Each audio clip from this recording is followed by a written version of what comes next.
Trabajo integrador presenta Janet Guzmán Martín, Escuela Normal Rural Carmen Cerdán, de Teresa Ávila Castillo, Puebla. A lo largo del diplomado he tenido la oportunidad de reflexionar sobre el concepto de la interculturalidad crítica. Reconozco que en un inicio la comprendía únicamente como el respeto y la convivencia entre distintas culturas compuestas por tradiciones, bailes, costumbres. Después de las plenarias en los meses y en los círculos de la palabra con mis compañeros y mi asesor, ahora entiendo que la interculturalidad crítica es más que un concepto nuevo del vigente plan de estudios, en donde se toma como un eje articulador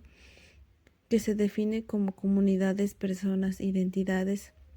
lingüísticas, sociales y culturales en un territorio que interactúan en su diversidad, dialogan y se relacionan entre sí desde diferentes realidades, de acuerdo con la ASEP 2024. Después de las sesiones he profundizado y reflexionado sobre cómo este eje articulado nos puede ayudar a formar estudiantes desde la resignificación de saberes en su comunidad, reconociendo la diversidad cultural no solo como una característica de los pueblos originarios, sino como una realidad presente en el aula, en las comunidades y en las relaciones cotidianas. A continuación, describiré los temas y conceptos que desde mi perspectiva y mi realidad han contribuido a desarrollar y fortalecer mi práctica profesional. En las primeras sesiones se profundizaron los conceptos de interculturalidad crítica como una práctica que va más allá de la convivencia e interacción de diferentes culturas en un mismo espacio. Walsh 2009 menciona que la interculturalidad es entendida como no existente, sino que se debe de construir. Por esa razón es entendida como una acción y un proceso permanente entre relaciones de respeto,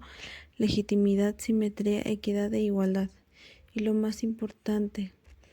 que es la construcción y posicionamiento como un proyecto político y social, étnico de saberes y conocimientos que solo afirman la necesidad de cambiar no solo las relaciones, sino también las estructuras, condiciones y el poder que mantiene la desigualdad, la inferioridad, la racionalización y la discriminación. Tal como señala la autora, la interculturalidad crítica no se dará de un día a otro, sino que es un proceso que requiere la participación de todos y todas, pues como seres humanos y como docentes en formación. Antes de llevar esta práctica al aula debemos apropiarla con respeto e igualdad, considerando a todo ser humano digno, sin desigualdades dentro de nuestras posibilidades, y el Estado sobre todo debe garantizar que las estructuras del poder cambien en beneficio de los pueblos y sociedades que han sido marginados y históricamente discriminados, reconociéndolo como un patrimonio vivo del país. Lo que podemos hacer como docentes en formación es comenzar con este proceso de construcción sobre la interculturalidad crítica, entendiéndola como una forma de pensar sobre lo que podemos hacer como seres humanos de manera individual, al reconocer y promover saberes comunitarios y ponerlos en práctica dentro del aula.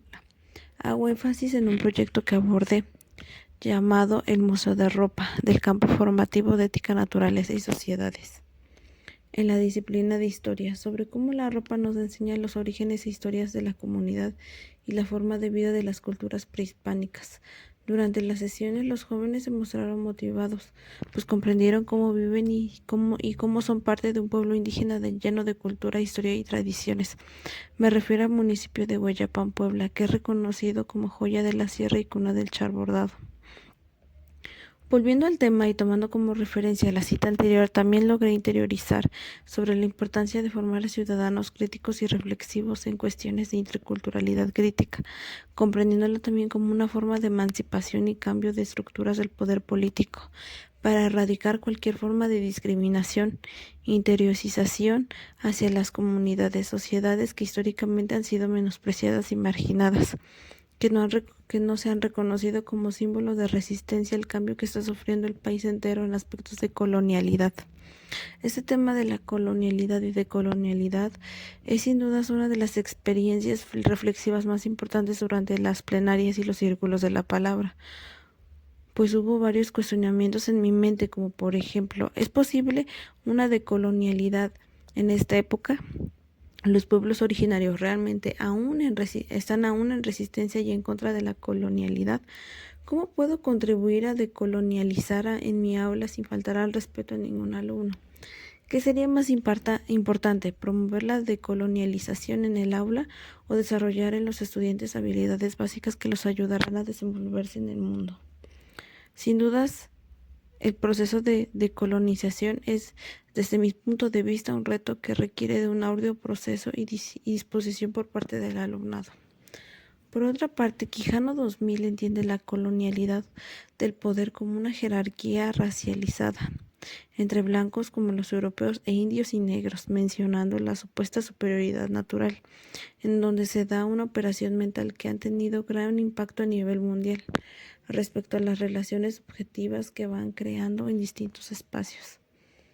Como una persona blanca es mejor y más atractiva por su color de piel a comparación de una persona negra morena, también en condiciones económicas y de estatus social, justificando de esta manera la superioridad e inferioridad de los seres humanos únicamente por su color de piel o su origen.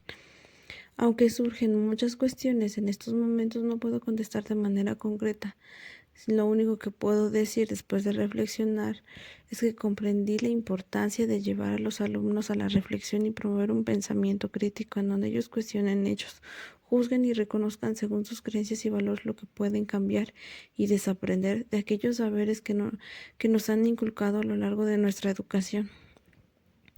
Pues no podemos negar que la colonialidad está presente en la forma de pensar de todos los individuos y que el proceso de decolonialización es un reto que debemos enfrentar para formar una humanidad consciente de la realidad del otro.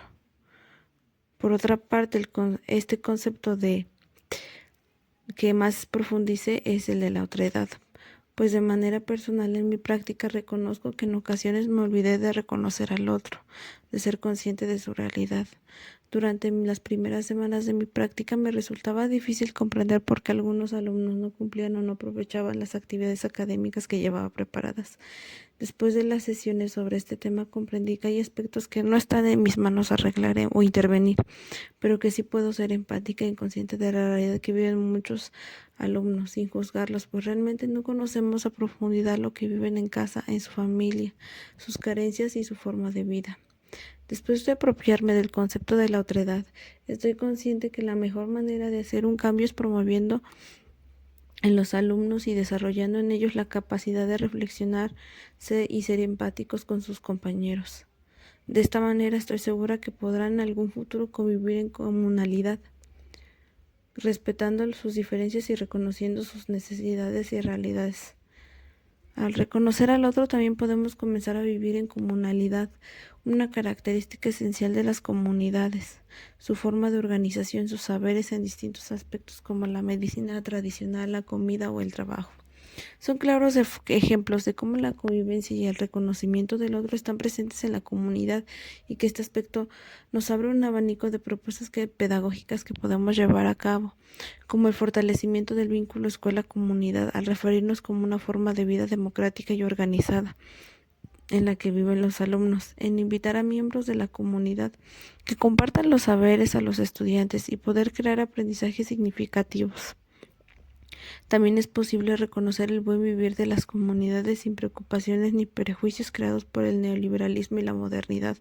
como por ejemplo caer en sustancias adictivas como el alcohol y las drogas, el abuso excesivo de la tecnología, sin la alimentación de productos procesados y alimentos genéticamente modificados. El buen vivir de la comunalidad se basa en los alimentos cosechados en su territorio, en la medicina tradicional, sin exceso ni prejuicios ni superioridad, solo organización en comunidad. En conclusión, el diplomado en interculturalidad crítica representó un proceso significativo de reflexión, aprendizaje y resignificación de saberes que impactó directamente en mi formación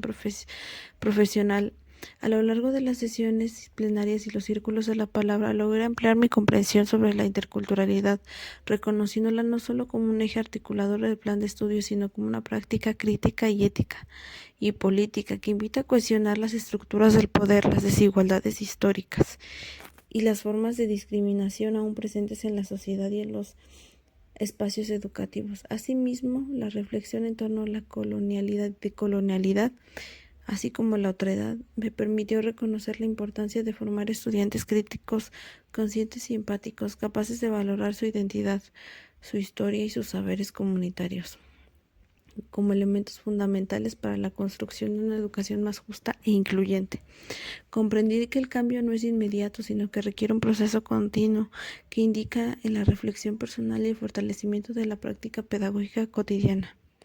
Finalmente,